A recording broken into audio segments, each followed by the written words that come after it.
Today we're at IPC Apex Expo 2022 in San Diego. I'm joined by Ken from Comet Group and Enrico from Yxlon. Thanks for sparing time to come and talk to us.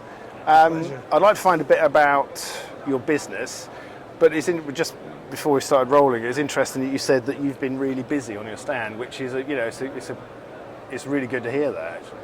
It really is. Again, thanks for having us. It's really been a pleasure for us. I mean, not having high expectations prior to coming to the show, quite honestly, with all the challenges, we came and we've been pleasantly surprised. We've had back-to-back appointments because we did bring one of our industrial X-ray systems with us. Right. So we had scheduled appointments, we had customers coming. We've had a non-stop flow of people coming through us, which has been absolutely wonderful. Yeah.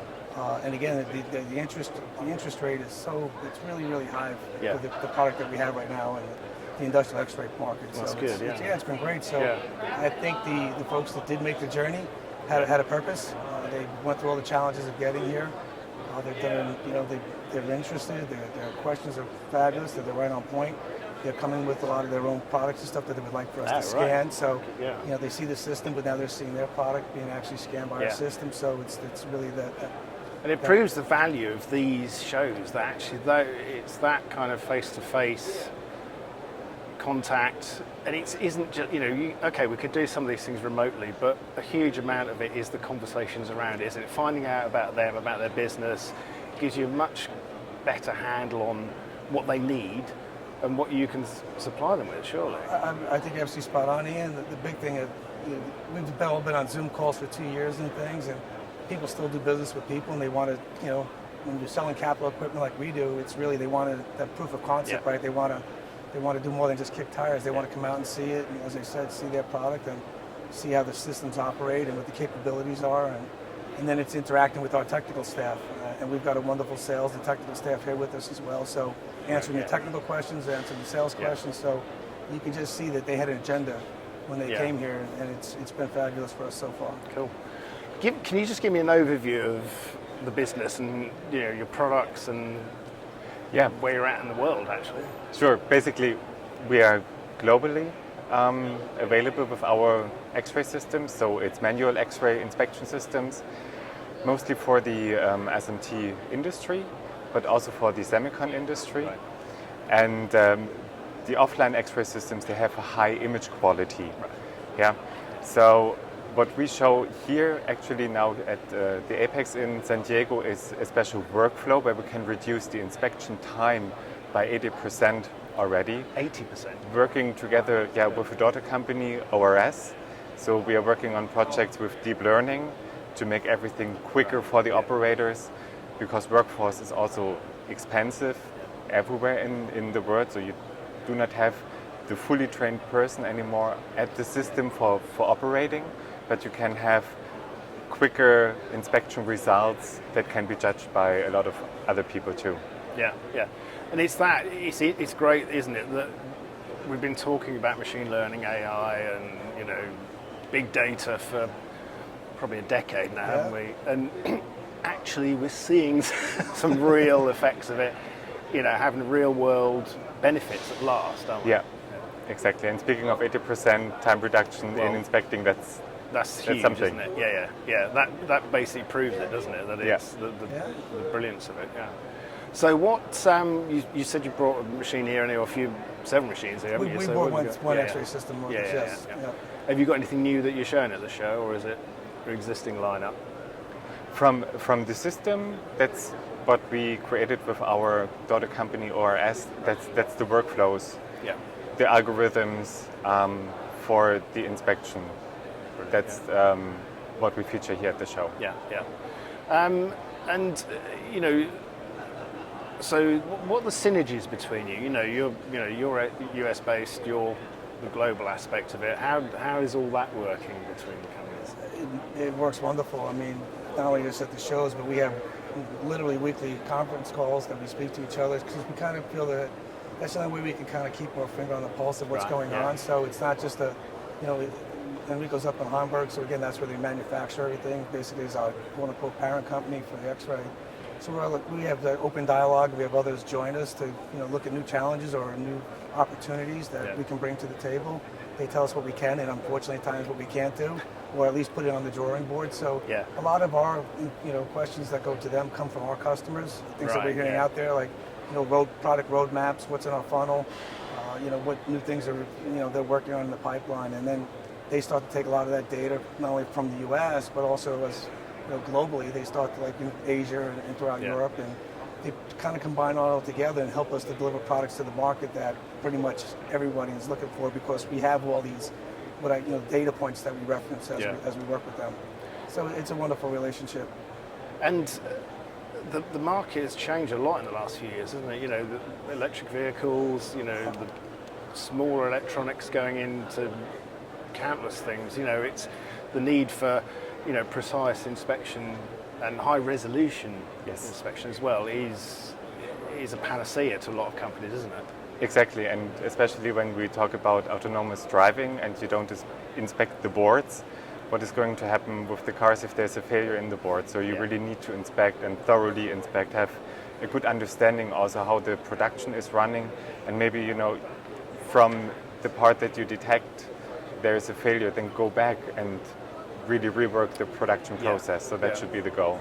Yeah, and that, like you say, that big data, you can manage that on the fly almost, can't you? Yeah. That's the aim of it, I guess. And so you see, your, like you say, your customers are driving you. Are you seeing them come with problems, or are they coming with opportunities? I never have a problem. I just try to find solutions, quite honestly, not to be flip about it, but that's truly what it is. Yeah. We start out with our segments, like typically we're electronics and semiconductor, like Enrico's saying, but we also look into aerospace, and we're also, we do automotive. So again, the EV vehicle, that whole thing, now with the batteries, where that's taking us, and we have a section carved out as well for lab R&D. It's just a big field exploratory, so a lot of the universities, the medical facilities, so everyone's coming to us, and again, it's really starting to blend a lot together. Yeah. We used to call automotive like foundry and things of that nature, but now it's gone more to batteries and EV, and like Enrico was saying, autonomous, where that's coming into, that's touching electronics, so there's so much crossover where you can kind of solve an issue for one of our segments, and it branches out into all the other ones. And, that kind of the world is getting smaller mentality, but it's just the types of we do work in aerospace, and that's more than just airplanes today. So it's the opportunities are just really endless, and that's what I really like about it, because again, each conversation is different, and everyone has that different need or that challenge, and there are obviously things that we aren't ready for or prepared for right today, but there's a huge section that we can address with what we have today, so that's a nice thing. That's good. And what I don't want to miss out on is the fact that we're part of a Comet Group, which also has plasma control technologies. Right. So there we have that, and we also have our industrial X-ray modulus. So we sell the full systems. One of our other groups does the plasma controls, the vacuum caps, and things of that nature. And then we also do the modulus, where you'll find a lot of our quote-unquote competitors are actually buying modules and stuff from our company, which again is best of breed, and they do a tremendous job with that as well. So we have an endless amount of data points when we start to talk to our other business units. And that is the strength, isn't it? Absolutely. Yeah. Absolutely. It's interesting, talking to a lot of people, as we said, that we're seeing all these conversations we've had for years come to fruition now, isn't it? But it's interesting that people are still learning from it. That actually, a lot of the time, we can do more than we expected we could do. The data allows much more to be done. Like you say, take out some whether you call it de-skilling or whatever aspect of it is, but it gives real world savings to your customers straight away, doesn't it? So I guess the biggest problem is keeping up with demand. That has been. That's probably our biggest challenge right now to overcome, is the demand. It's there. It's been pent up.